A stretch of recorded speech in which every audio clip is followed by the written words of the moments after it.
எல்லாருக்கும் வணக்கம். நம்ம பாரம்பரிய மருத்துவத்தோட ரகசியங்களை அலசற இந்த ஸ்பெஷலான செஷனுக்கு உங்களை வரவேற்கிறேன். இன்னைக்கு நாம ரொம்பவே பழமையான ஆனா வியக்க வைக்கிற ஒரு தமிழ் மருத்துவ பாடலை பத்தி பார்க்க போறோம். இது வெறும் பாட்டு கிடையாதுங்க, தலை முதல் கால் வரைக்கும் நம்ம உடம்ப காக்கிற ஒரு முழுமையான மெடிக்கல் மேனுவல். இந்த ஒரே ஒரு பாட்டுக்குள்ள பல 100 மருத்துவ குறிப்புகள் அடங்கியிருக்கு. வாங்க அந்த பழம்பெரும் பொக்கிஷத்தை ஓபன் பண்ணி பார்க்கலாம். சரி, விஷயத்துக்கு வருவோம். இந்த பாட்டோட ஆரம்ப வரிகளை பாருங்களேன். எத்தனை ஆயிரம் ஆண்டு ஆனாலும் இந்த நோய்க்கு இதுதான் மருந்து அடிச்சு சொல்றாங்க பாருங்க. காலங்கள் மாறலாம், நம்ம லைஃப் ஸ்டைல் மாறலாம், ஆனா இயற்கையோடு இணைந்த இந்த சித்த மருத்துவத்தோட தீர்வுகள் என்னைக்கும் மாறாது அப்படிங்கறத இந்த பாட்டு ரொம்ப ஆணித்தரமா சொல்லுது. இந்த 50க்கும் மேற்பட்ட மருத்துவ குறிப்புகளை நாம ஈஸியா புரிஞ்சுக்க இதை ஒரு 6 பகுதியா பிரிக்கலாம். தலை மற்றும் புலனுறுப்புகள், உள்ளுறுப்புகள், எலும்பு மற்றும் தோல், காய்ச்சல் மாதிரியான பொது நோய்கள், குறிப்பிட்ட வியாதிகள், அப்புறம் ஃபைனலா தமிழர் வாழ்வியர். பகுதி 1, தலை மற்றும் புலன் உறுப்புகள். நம்ம உடம்போட கண்ட்ரோல் ரூமான தலையிலிருந்து இந்த மருத்துவம் எப்படி ஆரம்பிக்குதுன்னு பார்க்கலாம். இப்போ உங்களுக்கு ஒரு கேள்வி வரலாம். எக்ஸ்ரே, ஸ்கேன் அப்படின்னு எந்த ஒரு மாடர்ன் டெக்னாலஜியும் இல்லாத அந்த காலத்துல நம்ம முன்னோர்கள் மூளையையும் கண்ணு, காது மாதிரியான ரொம்ப சென்சிட்டிவான உறுப்புகளையும் எப்படி பாதுகாட்டாங்க? அதுக்கான விடை இதோ. இந்த லிஸ்ட்டை கொஞ்சம் பாருங்களேன்.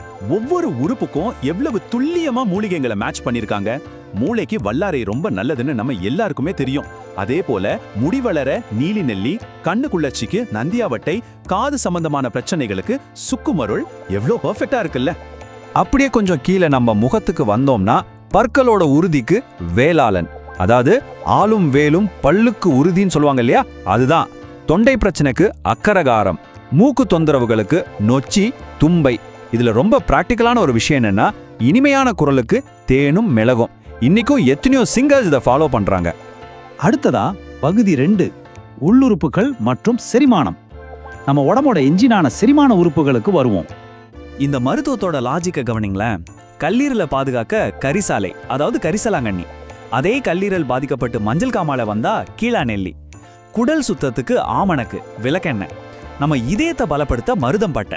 இன்னைக்கும் காமாலைனா கீழா நெல்லியை தேடி போற பழக்கம் நம்ம கிட்ட இருக்குல்ல, அது இங்க இருந்து வந்ததுதான்.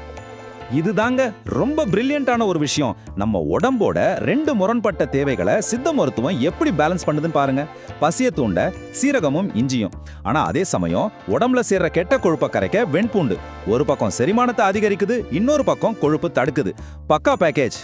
பகுதி 3, எலும்புகள், தசைகள் மற்றும் தோல். நம்ம உடம்ப தாங்கி நிக்கிற ஸ்ட்ரக்சருக்கு என்னென்ன தீர்வுகள்னு பார்ப்போம். நம்ம உடம்போட பலத்துக்கு இது ஒரு சூப்பரான எடுத்துக்காட்டு. உடைந்த எலும்புகளை சேர்க்க இளம் பிரண்டை, மூட்டு வலிகளை முடக்கி வைக்கிற முடக்கருத்தான். பேர்லே காரணம் இருக்கு பாருங்க. நரம்பு தளர்ச்சிக்கு பிரசித்தி பெற்ற அமுக்குரான், அஸ்வகந்தா. உடம்போட ஒட்டுமொத்த வலிமைக்கு முருங்கைப்பூ. வேற லெவல்ல. இந்த 2 அப்ரோச்சையும் கம்பேர் பண்ணி பாருங்க. உடம்ப உள்ளக்குள்ள இருந்து குளிர்ச்சியாக்க எள்ளெண்ணெய், அதாங்க நல்லெண்ணெய், குளியல். அதே சமயம் வெளியில தோல்ல வர அரிப்பு தடிப்புக்கு அருகம்புல், வேப்பிலை பேஸ்ட். உள்ளேயும் வெளியேயும் எப்படி பெர்ஃபெக்ட்டா நம்ம பாடியை மெயின்டைன் பண்ணிருக்காங்க பாருங்க. பகுதி 4, காய்ச்சல் மற்றும் பொதுவான நோய்கள். டெய்லி லைஃப்ல நம்மள தொந்தரவு பண்ற சின்ன சின்ன விஷயங்களுக்கு என்ன தீர்வு? இது எல்லாமே நம்ம வீட்ல பாட்டி சொல்ற கை வைத்தியம் தாங்க. காய்ச்சலுக்கு நிலவேம்பு, நிற்காத விக்கருக்கு மயிலிறகு சுட்டு போடுறது. ஆச்சரியமா இருக்குல்ல. இருமல் ஆஸ்துமாவுக்கு முசுமுசுக்க இலை, வாய்ப்புண்ணுக்கு மணத்தக்காளி கீரை. இதெல்லாம் கண்டிப்பா நீங்க நோட் பண்ணி வச்சுக்கணும். இதோட ஹிஸ்டரியை பார்க்கறது ரொம்ப முக்கியம். இன்னைக்கு நாம லைஃப் ஸ்டைல் டிசீஸ்னு பயப்படுற சக்கரை நோய், கிட்னி ஸ்டோன் எல்லாம் அந்த காலத்திலேயே இருந்திருக்கு. சக்கரை நோய்க்கு ஆவாரை குடிநீர், கிட்னி ஸ்டோனை கரைக்க சிறுகன் பீளை, சளிக்கு சுக்கு மிளகு நீர். எப்படிப்பட்ட வியாதிகளா இருந்தாலும் நேச்சுரலான வழியில சரி பண்ணிருக்காங்க. பகுதி 5, தீவிர நிலைமைகள் மற்றும் உடல் எடை மேலாண்மை. எமர்ஜென்சி டைம்ல சித்தர்களோட ட்ரீட்மெண்ட் எப்படி இருந்துச்சுன்னு பார்ப்போம். பழங்கால மருத்துவங்கிறது வெறும் சளி இருமலோட நிக்கல. கொடிய விஷத்தை முறிக்க அவரி, எட்டி மாதிரியான பவர்ஃபுல் மூலிகைகள் அவங்க கிட்ட இருந்துச்சு. தீவிரமான தீக்காயங்கள் ஆற்ற குங்கிலிய வெண்ணெய்.